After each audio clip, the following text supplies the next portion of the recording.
11th Street and Mission in San Francisco. We're going to go to the Civic Center from here to check out a Cannabis Freedom Day event that's going on in the Civic Center Plaza. However, it's a light rain. It's about 2 o'clock. We don't know what the attendance might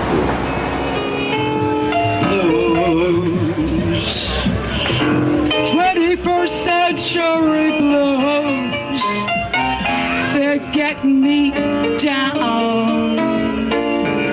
Blues, escaped these dreary 21st century blues. I got the blues! Oh yeah. Now I'm gonna break it down for you, and I'm gonna keep it real. Now, B is for feeling bad to the bone. L is for lack of love and loneliness. U is for feeling that everything is utterly useless, including yourself. E is for running on empty. And S is for nothing but sadness and sorrow. And that right there, my friends, is the blues. And I got them. Oh, I got them so bad. I feel like crying.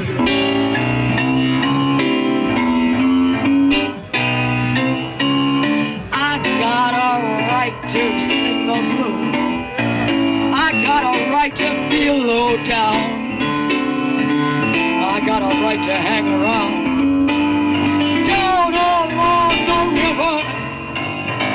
Bad luck, trouble, and rain in this old town keeps dragging my poor heart around.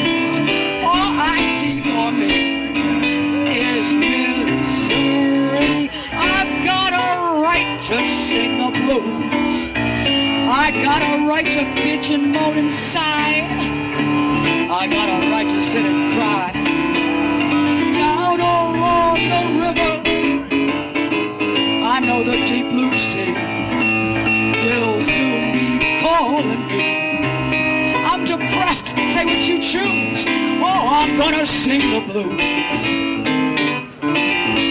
I'm gonna sing, I'm gonna swing those blues. Go to prison. But the government is going to be held to account on this.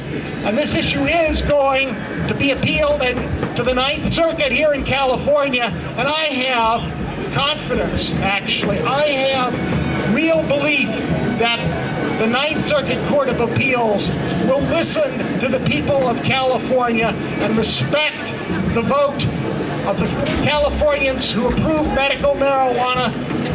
And voting for Prop 215 and the Compassionate Use Act will be upheld.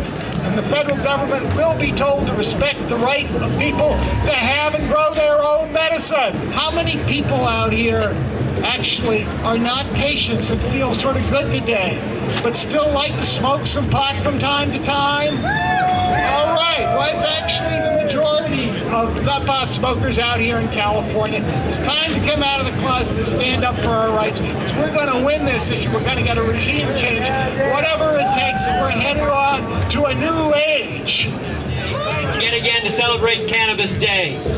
Wayne is right. We've been working for years now, years to combat this war on America, war on San Francisco, war on California, and war on our most vulnerable and ill citizens' attempt to medicate. John Ashcroft needs to be stopped. George Bush needs to be stopped. So we need to lay a plan of action and to do what's necessary to get federal law changed. So our resolution demands that they first pass federal legislation which will prohibit the federal government from interfering with those states which wish to decide for themselves for the allowance of the medical use of marijuana. So I want to hear it. We're going to stop John Ashcroft. I don't think he can hear that. Are we going to stop John Ashcroft? Stay off of our grass. Support Prop 215, support state law, and support the will of the voters of California. Hang tough. Thank you for having me. And I've been working for a long time with groups like the Business Alliance for Commerce and Hemp and the Family Council on Drug Awareness to try to get this situation turned around. You know, it was in 1937 that the federal government decided to get involved with the legal fiction of pretending that marijuana is a dangerous drug, of pretending that the industrial hemp plant, which could be possibly saving our water supply, reducing our use of pesticides, helping us keep the air cleaner, creating jobs and opportunities throughout the country, bringing down the prices of things, that was all locked up by the federal government through the Marijuana Tax Act. And you know, it was so bad, it was definitely unconstitutional, but you know how long it took for that to change? It wasn't until 1969 that Timothy Leary, anybody here, Timothy Leary out there? Hey, God bless Timothy Leary. Well, Timothy Leary took a case to the United States Supreme Court and said that it was a fraud to make a tax that made marijuana illegal, and the Supreme Court agreed with him. And in 1969, the Marijuana Tax Act was ruled unconstitutional and stricken down. And then the studies started being done one by one, state after state, university after university, hospital after hospital, finding out that marijuana was helping people with cancer, helping people with epilepsy, helping people with glaucoma, that it did have medical value. And you know what? According to the Controlled Substance Act, that means it's a duty of the DEA to move marijuana out of the illegal list and make it available.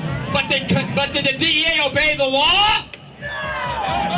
Hell no! DEA tried to shut down hemp seed as a food, and the Hemp Industries Association fought them to a stop, and the hemp foods are still legal.